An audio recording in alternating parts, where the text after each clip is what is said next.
Hi guys! Samahan niyo akong i-unbox itong Hohem iSteady M6 kit na regalo sa atin ni Daddy. So, eto na nga. Actually, hindi ako nag-expect na makaka-receive ako ng ganito sa kanya. Lalo na, May pa yung birthday ko. Pero kasi feeling ko, na-excite siyang bigyan ako ng regalo kasi binigyan ko siya ng console kung mapapanood niyo dun sa ibang vlogs natin.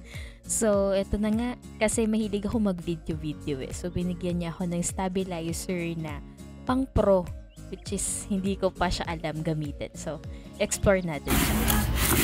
Wow, ang ganda, Shims! Wow! Ang ganda. Bango, may bago. Bago eh. Wow! Kapal naman ang manual nito. Vitamin manual.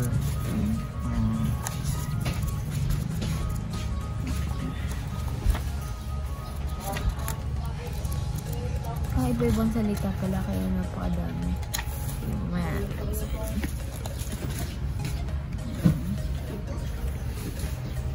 Laki.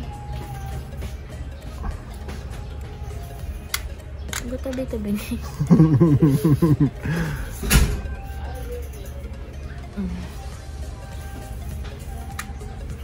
Hindi pa marunong. Mamapaya ako dyan.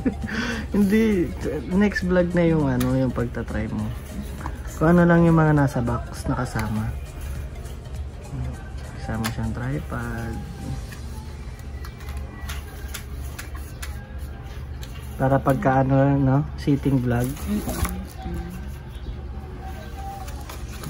Tapos yan, laman niya na. Hindi ko charger to.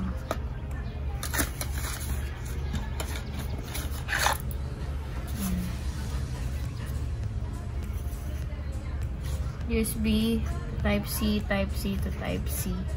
Bakit naman ito? Pinig ko sa phone to. Pero Type-C to Type-C, walang pang iPhone. Ano ba kasi gamusa yung ano.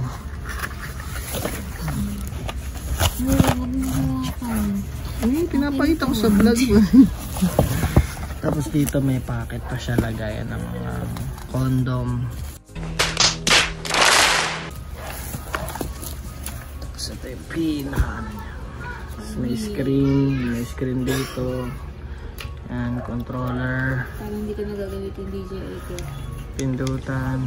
Sabihin mo na lang, hindi pa natin alam gamitin. Kasi ito, naiikot siya. Hindi nagiging picture niya. Mali yan. Para, yan. Yan. May screen siya dito. May pindutan. Tapos may ano siya dito.